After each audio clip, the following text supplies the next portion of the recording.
Everyone, and welcome. I am so excited. This is my first Facebook Live. I've done hundreds of webinars and appearances on video, but this is the first time on live, and I have to admit it's a little bit unnerving. But I want to thank you for joining me and for giving me an opportunity to talk to you about something that I think is really very important. You see, I've been talking to a lot of women across a variety of backgrounds, women who are clients of mine, potential clients, friends, family, and even posts that's in Facebook or on other sites. And I keep hearing the same things over and over again. And it resonates with me because I felt it and sometimes still do feel it, and struggle against it and work against it.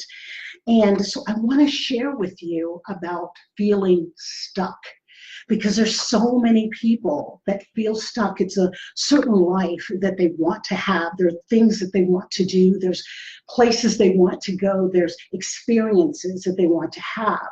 But they have this life which isn't aligned with what they want, but they're not quite sure how to bridge that gap from where they are to where they want to be. They know that they can have it if they could simply figure out what to do or how to do it or which steps to take. Sometimes it's because they're overwhelmed. They've got so many options that it's hard to figure out which thing they should do. Sometimes it's that they feel hemmed in, that they don't have any choices, and a myriad of things in between. But no matter what the reasoning behind it, feeling stuck isn't a good place to be, because we can't create the life that we want to have when we allow being stuck, feeling stuck, to keep us still. So I want to talk today, and probably, to be honest, the next couple days I'll come back on lives and talk about some other ways to move forward from being stuck. But today, I want to use an acronym. Now, you'll find I am the queen of acronyms. I use them religiously. And I use them because I feel like acronyms are a great way for people to remember things. You know, it makes things very clear. And again, it makes it easy to remember. If I'm in a situation, I can remember that word and what it stands for. So I'm using the word, the acronym today of ALLOW. Now, allowing is, it's that thing that we must do, in the sense of, because we cannot control everything, right? We can only control certain things. So we have to allow the universe, I say God, but I mean universe or source or what have you, but we do our part, and we allow God or source or universe to do their part in bringing everything to fruition, bringing our dreams and our goals and our hopes into fruition. We do what we can, we allow for the rest. Now, I want to use, and you'll see me referring to my notes, so I do apologize, but I did make some notes because there's some things I want to make sure that I share with you. And I went to dictionary.com and looked up the definition for allow. And there's two, they had several, but there's two that I want to share. The first one is to give permission to or for, to permit. And I really love that, because it is permission, and quite often when we feel stuck, it's because we're not giving ourselves permission to truly be ourselves, to do the things that we want to do, to pursue the things that we want to make the choices and decisions that are aligned in our heart and aligned with our purpose, aligned with our vision, but may not align with what others want. See, we too often want to allow other people to give us permission to be who we are. You need to give yourself that permission. It doesn't need to, and it shouldn't come from someone else. It should come from you.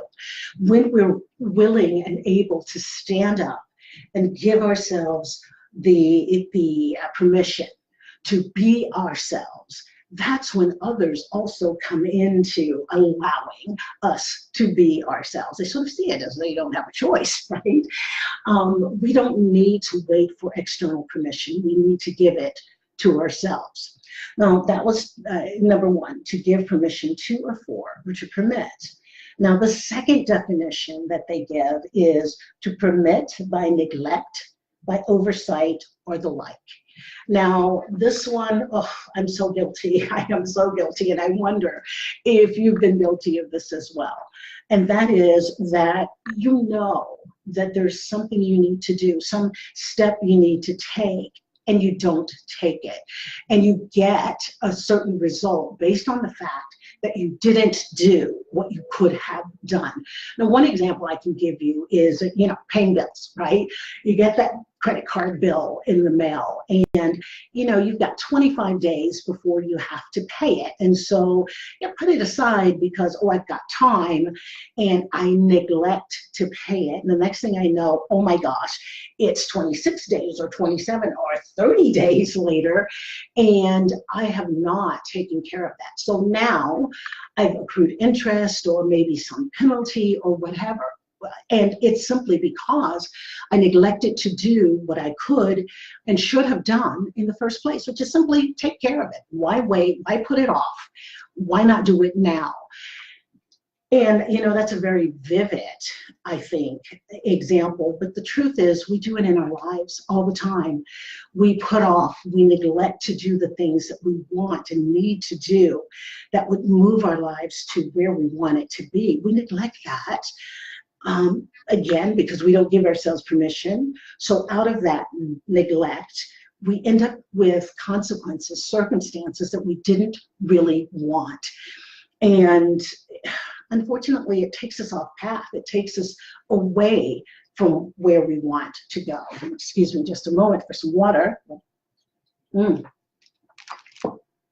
So keeping those definitions in mind, to give permission to afford or permit, or to permit by neglect or oversight or the like. So keeping those in mind, let's dive into the acronym of A.L.L.O.W.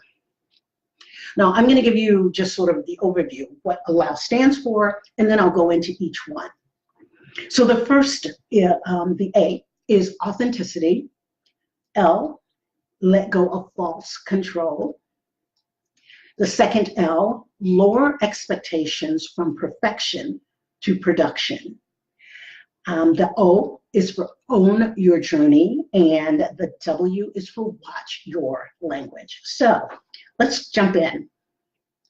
When we talk about authenticity, this really is about being true to yourself, being true to your purpose, being true to your journey, being truthful with yourself and truthful with others about who and how you are. When we are able to be authentic, we don't have to remain stuck because we're not trying to figure out how to please everybody else. Part of being inauthentic is that trying to please everyone else, to make sure that we're not ruffling feathers or causing waves or whatever else. But sometimes in being yourself, you will ruffle feathers. Sometimes you will cause waves. Sometimes you're disruptive. And you know what? That's okay. And I'm not talking about doing so to bring harm to anyone else or to be negative to anyone else. Nothing like that. I'm talking about being true to yourself and true to your purpose and walking your truth. Because when you're able to do that, when you're walking in your truth, when you're being authentic, it is so much easier to move through life. You're not calculating every decision, every thought, every action, everything. Your actions, they should be deliberate, but they're deliberate in alignment with your purpose, with your vision, with your mission, with who you are authentically. When you say something, your yes is yes, your no is no. It's firm, it's aligned. You don't have to worry about what you're saying, because what you're saying, again, is your truth. Again, not to be hurtful or harmful to anybody else, but to be true to yourself. Authenticity allows us to move forward, to become unstuck, because again, we're not expending all of this energy trying to keep ourselves in this little package, playing it small, trying to be what other people expect us to be. We instead open ourselves up. We allow ourselves to bloom into the fullness of who we are and the fullness of what we're meant to be, and that purpose that we have to fulfill here on earth, and that reason that we have, and that ability to touch other people and draw them out of their shell so that they can also bloom and do what they are meant to do. So that is that first step, being authentic. Now, the second one is letting go of false control. Again, I don't know about you, but I know me, I like to control things. I like to know the outcome. I really like to be in control. Ask my kids, they'll tell you. I'm learning, however, that there are things I can control and there are things that I cannot. And now, we all know that. We know that with our minds. The question is, do we know it with our heart? Do we know it with who we are? Letting go of false control means that you no longer are obsessing over, oh my God, they might think this or they might think that. And so I've got to make sure that I'm this way or that way, so that in a sense, I'm manipulating how they think. It is that thinking for other people and trying to control how they think and what they think about and what they think about us and what they do and so forth and so on. We cannot control other people. We also cannot control circumstances. We cannot control life, but we can control us. We can control the way that we think. We can control the actions that we take. We can control the response that we give to someone. Rather than reacting, we can respond. We can control our truth, if you will. And so it's important that we take control of the things we can control and let go of the false control of trying to control other people or things outside of ourselves. Now, when it comes to thinking, a lot of people think, well, sometimes a thought just pops in my head. It just pops in there. I don't have any control over that. It just comes. And you know what? That's true. Sometimes, a thought, it could be something that is harmful, negative, to someone else or about someone else or to ourselves, as far as that's concerned. And while we don't have control over it popping into our heads, we do have control over what we choose to do with it. So we have choices, we have decisions, and those choices and those decisions, that's what leads our lives forward or keeps us stuck. And so when we learn how to make decisions, again, aligned with where we want to go, aligned with our purpose, aligned with our authenticity, and stop trying to control other people, stop trying to control situations and circumstances that are out of our control, then we're able to begin moving forward, because we control the one thing that we can. We don't allow a cascade of negative thoughts, emotions, and so forth to overwhelm us, because we choose, rather than embracing it, we choose to replace it. We have that ability. It's one that we have to cultivate. It's one that we have to grow into, but we have that ability. And if we're willing to begin using our power of choice, our power of decision making, and I will tell you, making a decision is so powerful, because once you make a decision, that means other things are cut off. I said a moment ago that sometimes people feel stuck because there's so many different directions that they could go in. There's so many different things that they can do, and they're overwhelmed. But if they make a decision, you know what? Yes, I can do this, and this. But you know what I'm going to do? I'm going to do this. Once they make that decision, the rest is cut off, and they begin moving in that direction. And the thing is, when we make a decision, a lot of times people don't want to do that because they think, if I make a decision, I'm stuck. I have to keep on with that. But if you make a decision and you find it's not taking you in the direction that you want to go, there is nothing wrong with altering that or making a completely different decision. You know, we learn through our decisions. We learn through our choices. You're not locked in. You know, we can change our thinking. We can change our decisions and so forth. And knowing that and being willing to make choices and decisions will help us to let go of the false control, take the control that we truly have, and again, become unstuck because we are moving in the direction that is aligned with where we truly want to be. Now, the next L stands for lowering our expectations from perfection to production.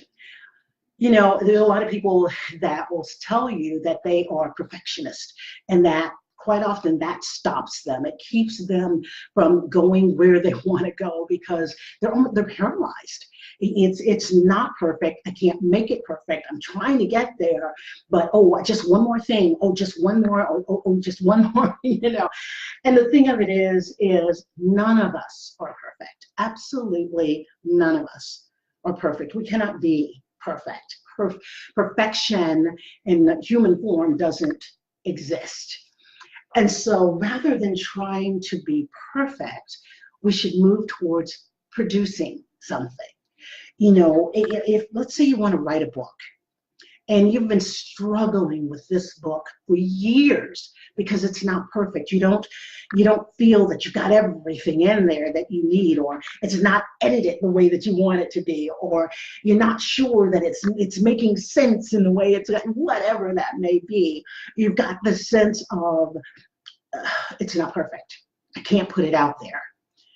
Well, whatever that message is, whatever it is that you're trying to convey to someone else in that book, they're not getting that message as long as you're holding on to it until it becomes perfect. They can't be touched by it. They can't be motivated by it or inspired. They cannot be activated. They cannot use the insight that you're sharing. You know, whether it is your story, or whether it's a fiction, or whether it's, you know, whatever type of book, self-help, whatever. They can't get entertainment from it, they can't get enjoyment from it, they can't get anything from it because it's not there. But if you produce it, if you put it out there, then it becomes something that has impact. And truly, that's what you're trying to do. You're trying to impact through your gifts, through your talent, through your experience, through your expertise, through your knowledge. You're trying to impact others. You're trying to create something that has impact. And trust me, if you write the book and you publish it and you put it out there and then you find there's a typo in it, or you find that some of the information has changed or whatever, guess what? You can go back and you can edit and you can republish. You don't have to be, again, locked in.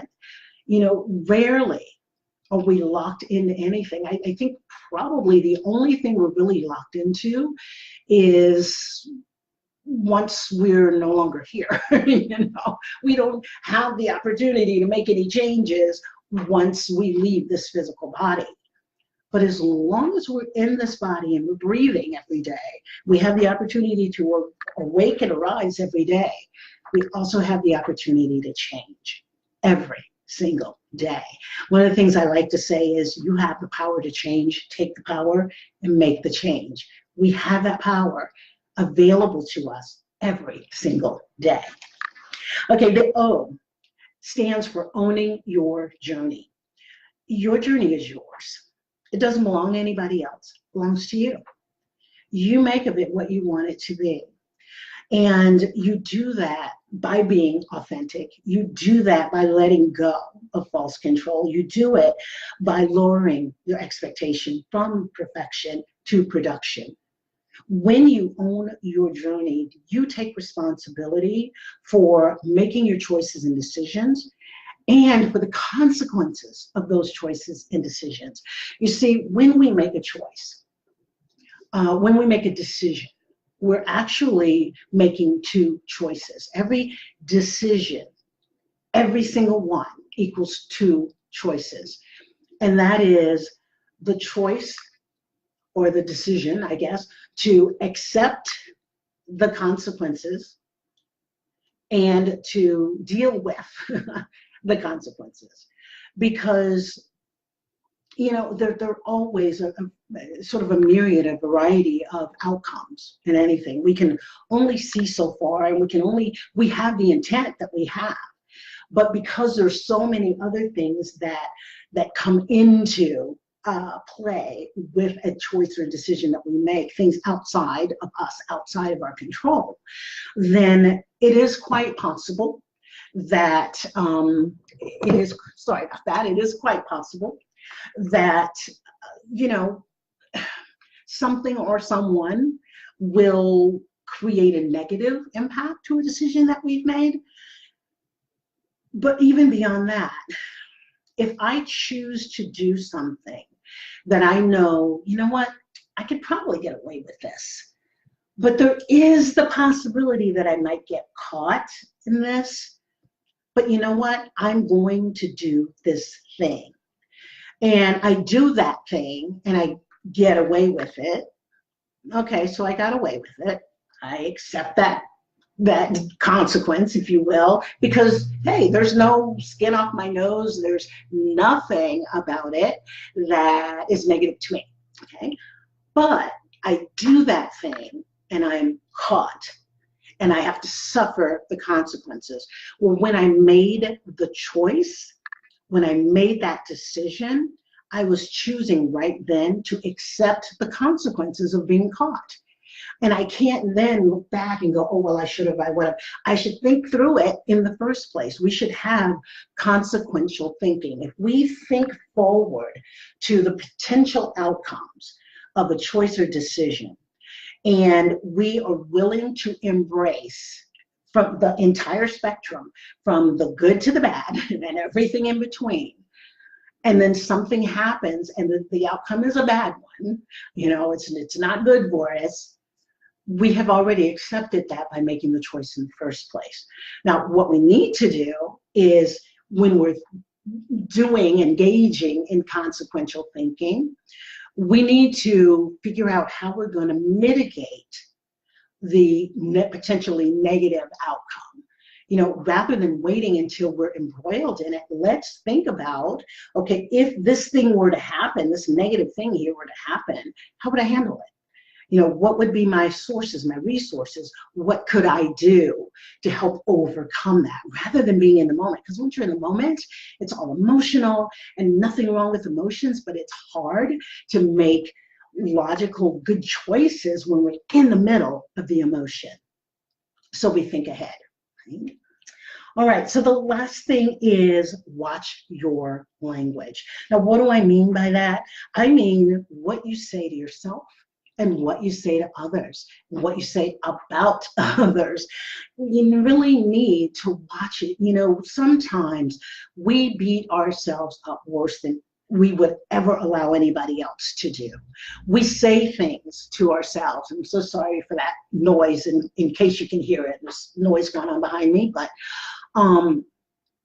we allow ourselves to say things to ourselves that we would not say to other people, and that we would not even allow other people to say to us. But we say it to ourselves. Oh, you're so stupid. Oh my God, how could I have done that? That was dumb. You know, we just beat ourselves into the ground for things sometimes. Watch it. Don't say that kind of stuff to yourself. We must acknowledge if we make a choice that's less than optimal. Yes, we need to, you know, go through and, okay, wow, I could have made this choice, but I made this one, and boy, it really wasn't the right one in that situation. Now, what can I do? And that's fine. But to beat yourself up, to call yourself names, to put yourself down, and so forth, just no. You know, and again, even what we say to others about ourselves, you know, like, you know, oh, well, I'm really not all that. I really don't have that, or I'm too fat, or I'm this, whatever. Stop it. Find ways to say nice things about yourself. You know, the truth is, when we love something, when we value something, we're drawn to saying positive things. We're drawn to feeling positive things about whatever that is, whether it's another person or it's an object that we have. We, it could be our house, it could be a car, it could be a child, it could be our spouse, it could be, a friend, anything. But we're drawn to say nice things. The feelings that we have are positive. You need to fall in love with yourself. You need to be able to say nice things about you. Now, I know for the majority of us growing up, we get the, don't brag on yourself. Don't say nice things about yourself. Let other people do that. And that's all well and good, but it is okay. And it is even necessary to say nice things about yourself, at least to yourself. Even if you don't say it to anybody else, say it to yourself. Get it in here and get it in here. Know that you are good enough, just like you are. You can grow. You should grow. You should continue to get better and better every day. But right now, just as you are, you're good enough. Right now, you're talented. Right now, you're skilled. Right now, you're able. You're capable. Right now. Not in the future, not going to be right now. You are the best possible you that you can be, period. You simply are. Because there's only one you. There's nobody else who can be you better than you. And even if you've messed up, you've made mistakes, you've screwed up, okay? Even if you're still the best possible you that you can be at this point, and you have the ability to get even better and even better. It doesn't mean that you accept being mediocre. It doesn't mean that you accept less than your best as far as, oh, I'm just going to sit back and just be this. No, it's not that. It's recognizing that where you are right now is where you are. And you make the very best of that right now. And then you continue to learn and to grow and to say nice things about you, say nice things about others. And it also goes, when it comes to watching your language, watch what you say, for example, about money. Oh my God, I'm so broke.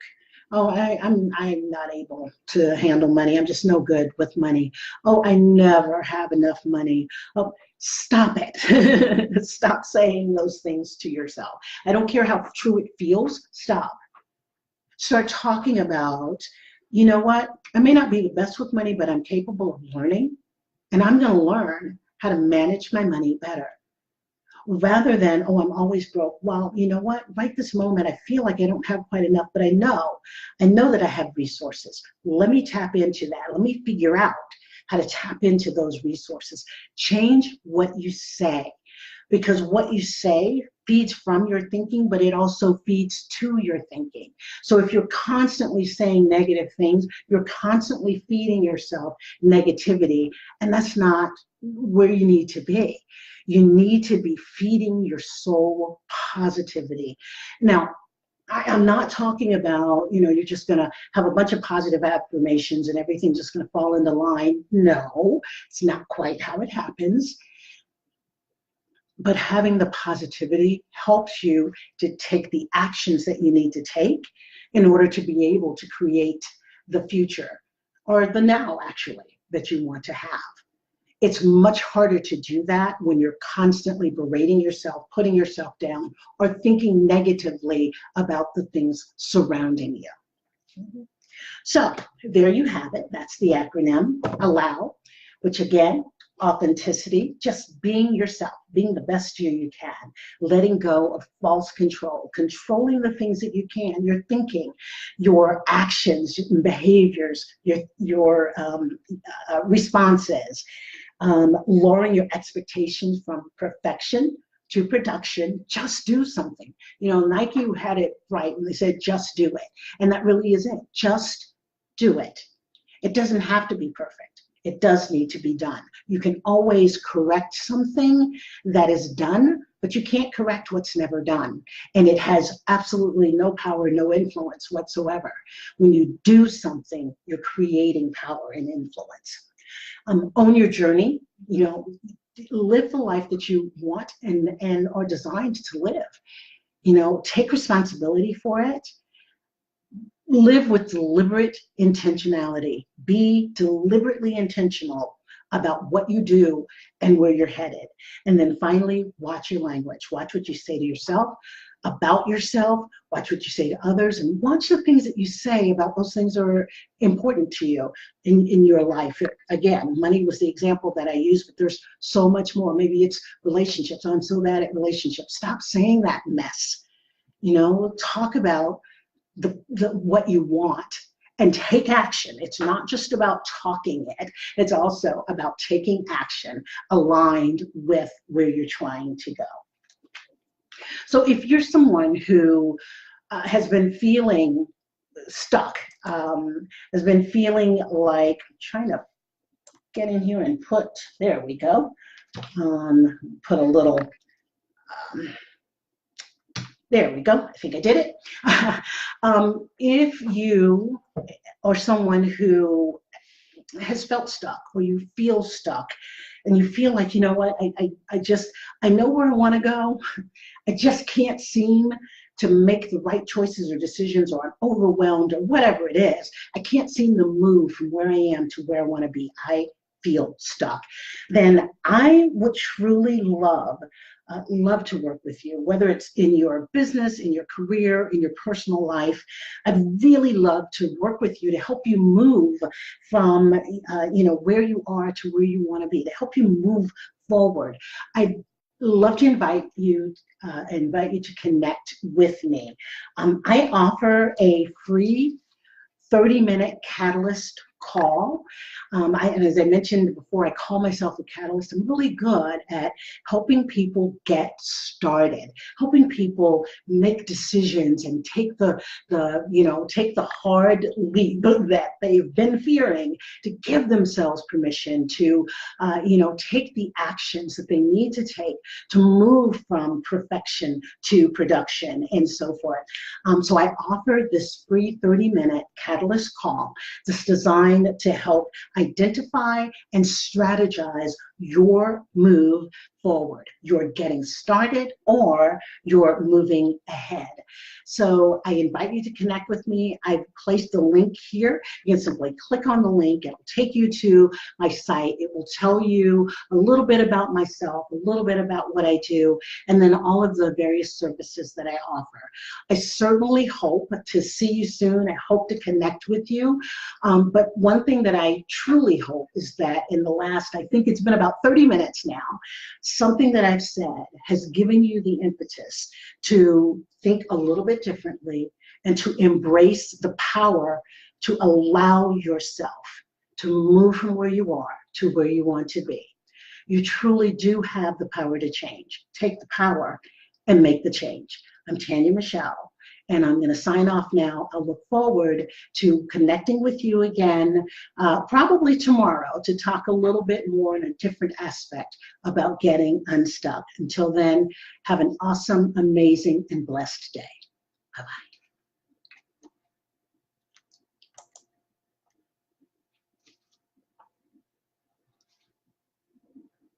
And now you'll be able to choose if you want to save or delete it. Okay, and